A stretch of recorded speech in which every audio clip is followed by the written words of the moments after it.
es la comodidad de la comunidad. Vamos a ver lo que nos dice Hechos 2:44. Dice, todos los que habían creído estaban juntos y tenían en común todas las cosas. Este versículo trata de aquel momento en el que ya el Señor se había ido de nuestro lado, es decir, había regresado al cielo, ya no estaba, digamos, en carne y hueso, en medio de los seres humanos, y había dejado un grupo de personas. Y como dice ahí, estaban juntos y tenían en común todas las cosas. A veces yo me pregunto, ¿por qué Jesús no simplemente vino, moría y ya? ¿Por qué esperó desde su nacimiento hasta los 33 años para morir? ¿Por qué no murió de repente a los 15 o a los 30? Así de entrada, de una ya. Empezaba a decir, empezaba a predicar y ya, y moría y ya. Y de repente, o sea, si el efecto podía ser el mismo, ¿por qué no fue así?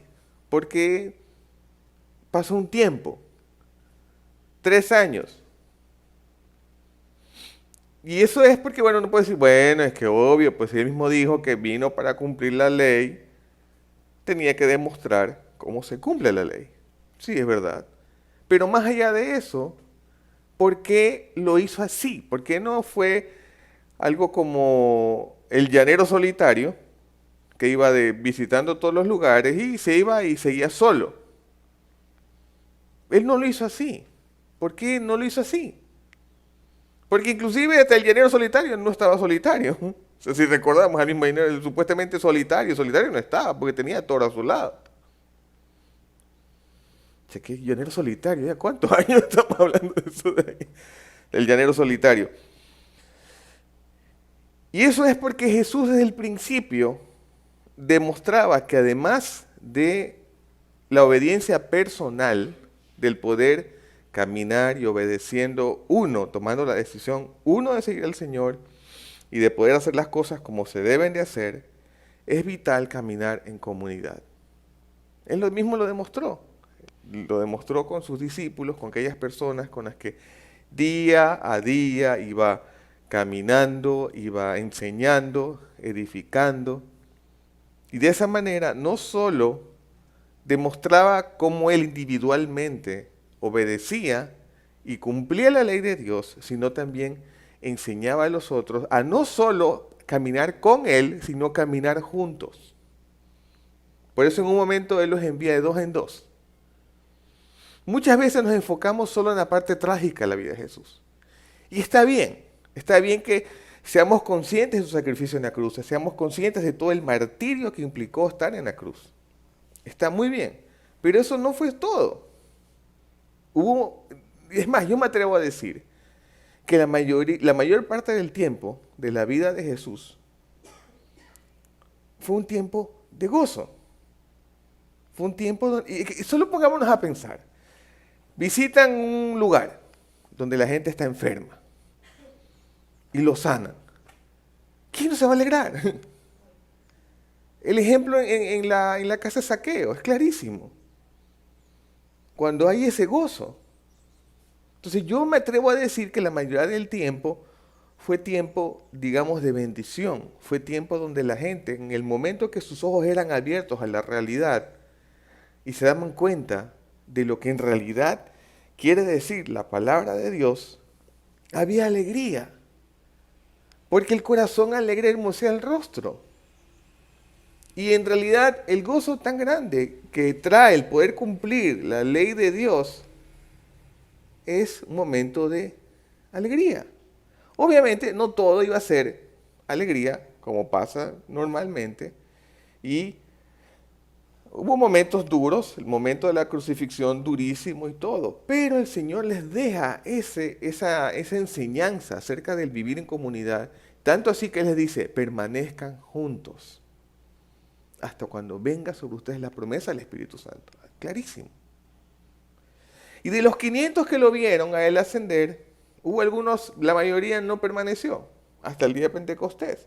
Sin embargo, aquí nos dice, todos los que habían creído estaban juntos y tenían en común todas las cosas. Y esta parte es interesante porque cuando decimos tenían en común todas las cosas, muchas veces nos enfocamos en el tema material, que compartían todo. Pero no solo es eso, no solo es el hecho que tenían en común todas las cosas en cuanto a que compartían. A ver, yo tengo, toma, vengan aquí, ya, no se preocupen por lo que vamos a almorzar hoy, ya aquí hay comida para todos o cosas como esas, pero no es solo eso. ¿Y por qué pensamos así? Por el materialismo occidental. ¿Por qué es más fácil que las iglesias digamos, en el Oriente puedan reconocer de cierta forma mejor la obra del Espíritu Santo? Es porque precisamente la tendencia de ellos no es tan materialista como en Occidente. Yo ya voy a detallar un poco más al respecto de esto de aquí, ¿no? Es interesante ver que la palabra iglesia viene del latín ecclesia y esta proviene del griego que es eclesia. ¿Y qué era la eclesia? No era el sitio físico, sino era el grupo de gente reunida para hablar acerca de temas políticos. Es decir, vamos a la iglesia, en Atenas, vamos a la iglesia, ¿quiere ir a la iglesia? La iglesia va a ser, digamos, aquí la plaza en honor a Aristóteles. Ya.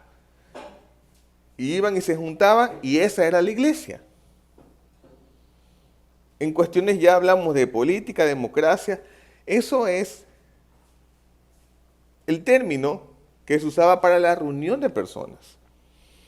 El apóstol Pablo utiliza el mismo término para la reunión de los creyentes, pero no está limitado exclusivamente para los creyentes. Cualquier tipo de reunión, como en el caso de lo que hablamos de Atenas, de la antigua Grecia, se reunían para hablar de temas políticos y ahí estaba la iglesia. Claro que en nuestros días lo conocemos como lo conocemos por diferentes aspectos que tal vez, bueno, podamos detallar o verlos muy por encima, pero lo importante de todo esto es que muchas veces nos enfocamos en iglesia como el espacio físico, como el lugar, cuando la iglesia, sobre todo, se trata de la reunión de personas. No necesariamente digamos, en el mismo lugar físico. Y ahora que hay tantas facilidades que nos permiten reunirnos de manera virtual, a distancia, eso también es congregarse, también es reunirse.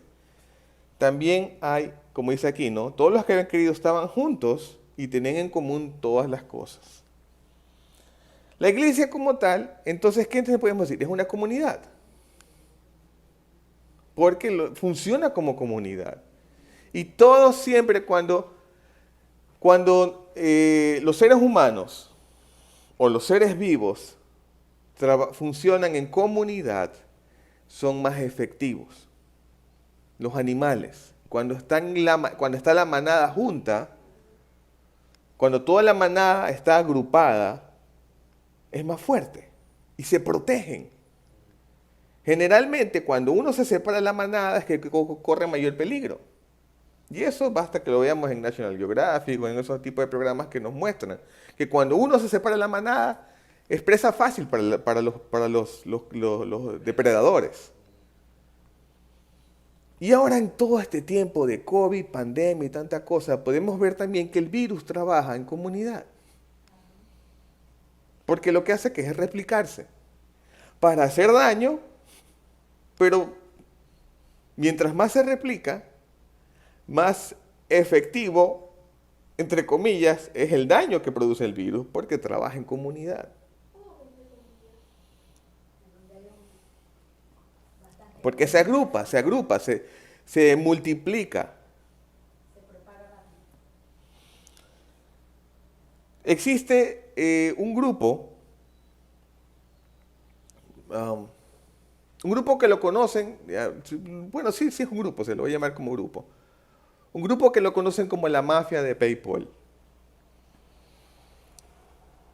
Se le llama mafia porque no es porque hagan cosas ilegales, sino sencillamente porque cuando se juntan, dan la apariencia como se veían digamos, en los programas de los gángsters y esas cosas, o sea, al juntarse, ¿no? Como los capos y todo eso de ahí. Estas personas, a inicios de los años 90, si no me equivoco, fueron los que fundaron PayPal. PayPal es al día de hoy uno de los sistemas de pago, de hecho creo que es el principal sistema de pago a través de Internet. Y bueno, la verdad es que funciona muy bien, ¿no? Yo personalmente lo he usado muchas veces y hasta ahora no he tenido ni un solo problema. Y estas personas se juntaron, fundaron, pero ya muchas de ellas, o me atrevo a decir todas, salieron de PayPal. Vendieron sus acciones, ya todo.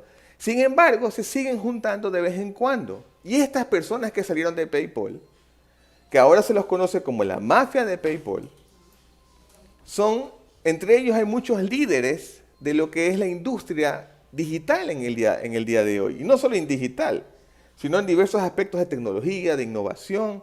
Entre esos está el conocidísimo Elon Musk, que es el que tiene que ver con esto de SpaceX, que quiere mandar gente a Marte y todas las cosas, que está detrás de Tesla Motors, que son esos que hacen los carros electrónicos que tienen la batería que supuestamente dura un montón de tiempo y que algunos consideran que es hasta una amenaza para, digamos, el uso de combustibles fósiles. Elon Musk también formó parte de ese grupo. Entonces, ¿qué quiero decir yo con esto? Que es verdad que los logros individuales de cada uno son destacables, pero que ellos para formarse tuvieron que trabajar en comunidad. Y una de estas personas es Reid Hoffman, y una de sus frases que mencionó Reid Hoffman es el que está detrás del LinkedIn, que es, digamos, la red social de negocios más utilizada a nivel mundial. Y él dijo, no importa lo brillante que sea tu mente o estrategia, si juegas en solitario, siempre perderás. Una organización puede ser muy eficaz, puede tener muchas buenas ideas, un buen producto, pero para poder expandirse va a llegar un momento que necesita de más personas. Y en el caso de la iglesia no es la excepción. La iglesia es una comunidad que debe crecer con personas que se puedan identificar con nuestro Señor Jesucristo, pero de la manera correcta. No se trata de hacer clones, de que cada cual en su propia individualidad, con sus propias características, pueda acercarse al Señor tal como es. Por eso es que una de las características de la viña es precisamente recibir a las personas tal como son. ¿Por qué? Porque ¿de qué sirve que una persona cambie cuando uno está presente? Que no fume, no beba, no diga malas palabras cuando yo estoy presente, y cuando no estoy presente, sí lo haga. No sirve de nada. Sino que se trata sencillamente de ser auténtico y de que de esa forma podamos crecer en comunidad. Por eso es tan importante aprender a caminar en comunidad, porque cuando caminamos en comunidad somos más efectivos.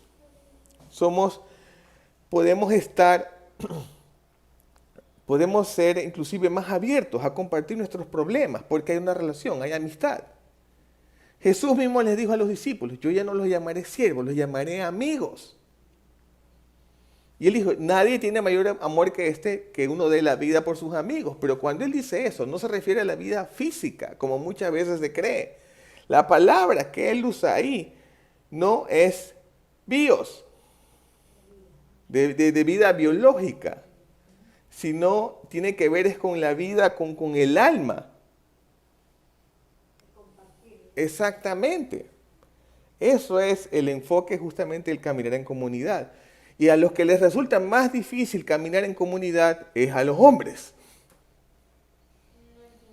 Las encuestas revelan, una encuesta que se hizo recientemente, que preguntaban a hombres, especialmente hombres de más de 40 años, acerca de los amigos que tenían. Y la mitad solo dijo que tenían unos 2 o 3. Y que los casados eran 3 veces más propensos a no tener amigos que los solteros. Por eso es tan importante que una de las cosas que nosotros tenemos que hacer para que poder crecer como comunidad es, en primer lugar, aceptar que yo solo no debo estar. Y en segundo lugar, aceptar a los otros como son. Porque cuando uno se siente aceptado, es más fácil que esté abierto al mensaje del Evangelio. Es más fácil que esté abierto a escuchar cualquier mensaje. Es más fácil que esté abierto, ¿sabes qué? Yo quiero conocer un poco más, quiero saber un poco más.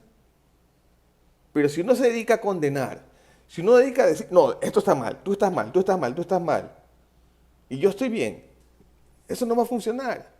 Porque yo también tengo mis cosas que no están bien. Todos tenemos siempre algo que cambiar. Hebreos 10:25. No dejemos de reunirnos, como algunos acostumbran a hacer, sino animémonos unos a otros y con mayor razón cuando vemos que aquel día se acerca. En este caso, la palabra utilizada en el griego no es eclesia, no es iglesia, sino es episunagoge.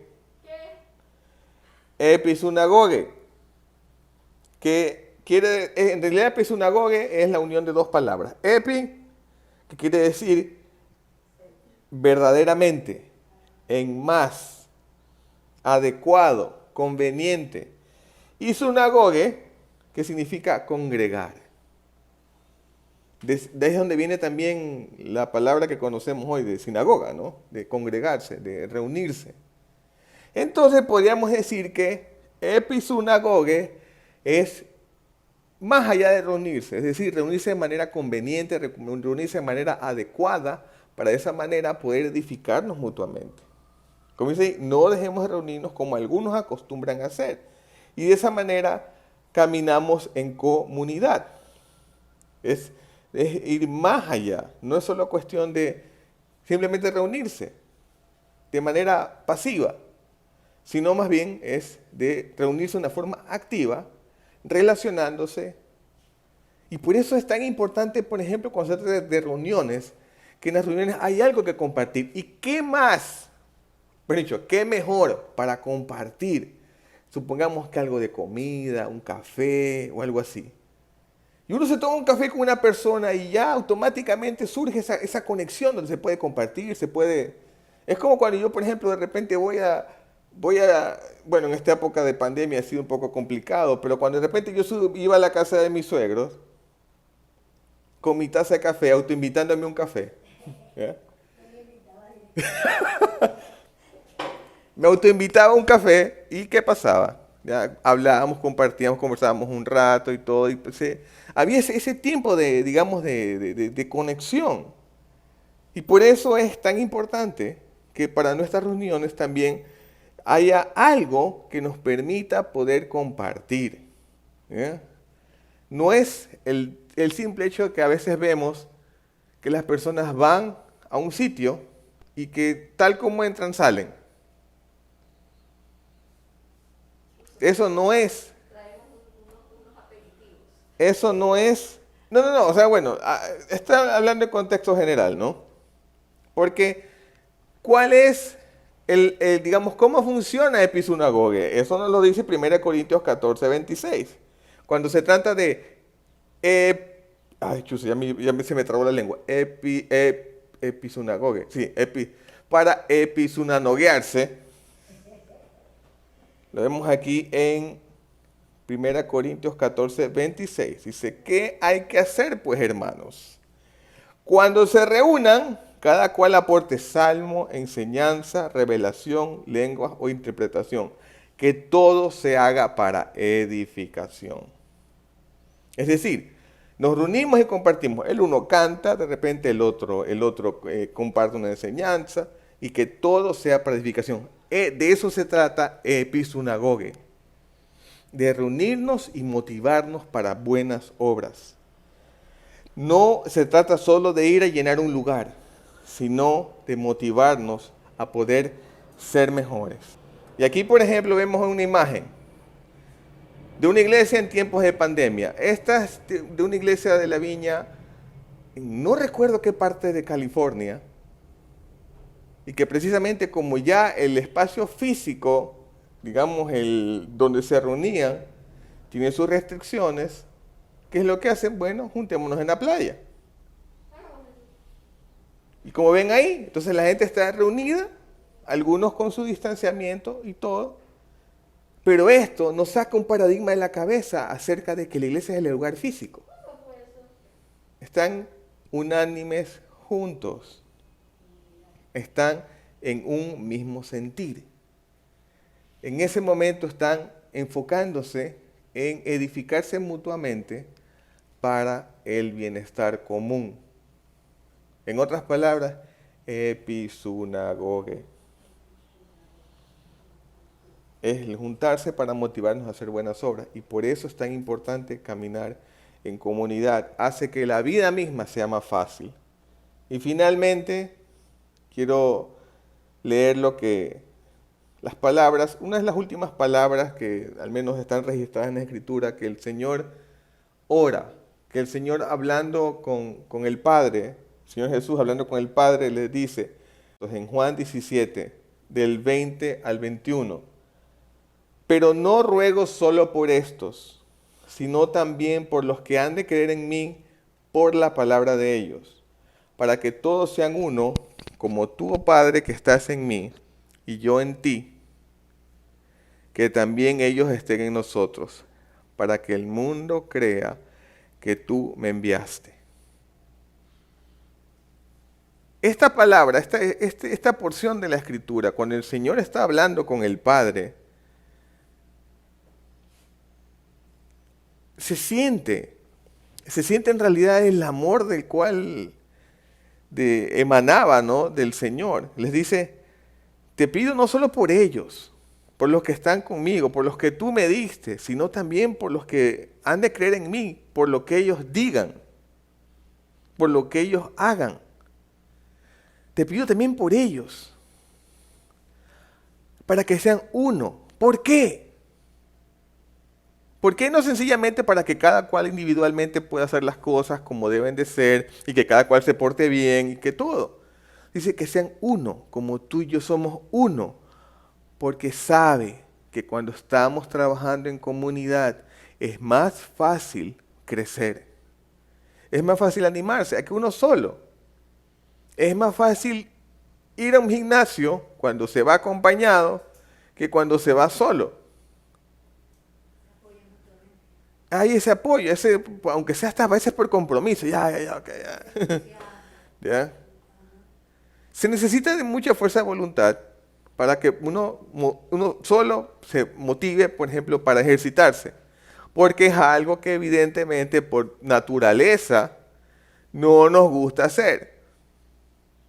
Porque obviamente es mucho más, digamos, placentero estar ahí templado en el sofá viendo televisión que sudando. Es verdad que no es lo mejor, por supuesto, pero de ahí, obviamente, la tendencia natural del organismo es precisamente a buscar la comodidad. Y por eso aquí el Señor dice, te ruego por ellos que sean uno, porque siendo uno van a poder ser más efectivos. Y hace la comparación, como tú, Padre, estás en mí y yo en ti, que también ellos estén en nosotros. Es decir, la comunidad no es solo horizontal, no es solo que ellos se lleven bien, sino que ellos sean uno con nosotros. Es decir, la comunidad viene de forma horizontal y forma vertical. ¿Y esto qué trae como resultado? El mundo creerá que Jesús vino por nosotros. Porque al ver cómo las personas, cómo se relacionan, cómo trabajan en comunidad. Una de las cosas más impresionantes que se ve en una comunidad sana y activa es cómo se relacionan entre ellos. Eso impacta. Y cómo inclusive, cuando el otro no está presente, lo protegen. Porque imagínense, ¿qué pasa cuando se da el caso inverso? Cuando las personas quieren proyectar una imagen de bondad y la persona que de repente recién llega busca, digamos, ver, bueno, a ver, tanto de que me hablan ya, hasta por curiosidad. Y de repente ve que el uno habla mal del otro. Y dice, bueno, ¿y? O sea, sí, pues estoy saliendo de eso que se ve en el mundo. Ya lo he visto tantas veces. Veo que en mi trabajo hacen eso. Y vengo acá donde supuestamente, sí, donde supuestamente son uno, exactamente. Y es lo mismo. No. Y es por eso que muchas veces dicen, no, si los cristianos son hipócritas. ¿Por qué? Precisamente por eso. Y aquí, ¿cuál es el detalle? Ahora, de que no, nunca va a existir hipocresía, o sea, siempre habrá gente que, por mal para ellos, o sea, esa es la verdad, mal para ellos, porque parece que no han leído o no han aprendido el mensaje de la palabra de Dios, mal para ellos viven así, mal para ellos creen que es la forma correcta de vivir. Pero por eso el Señor Jesús nos dijo claramente que ellos sean uno para que el mundo crea, que ellos sean uno con nosotros para que el mundo crea que tú me enviaste. Entonces, si uno es uno con el Señor y con su prójimo, va a buscar amarlo como a sí mismo. Y si yo amo a mi prójimo, lo protejo. Si yo amo a mi prójimo, voy a buscar hacer lo mejor que está en mis fuerzas para que esté bien. Si yo amo a mi prójimo, voy a buscar orar por él. Voy a buscar que estemos bien. Y si yo amo a mi prójimo, también voy a buscar ayudar de lo que me sea, forma que sea posible, para que juntos podamos ser uno con el Padre. Y de esa manera poder edificarnos como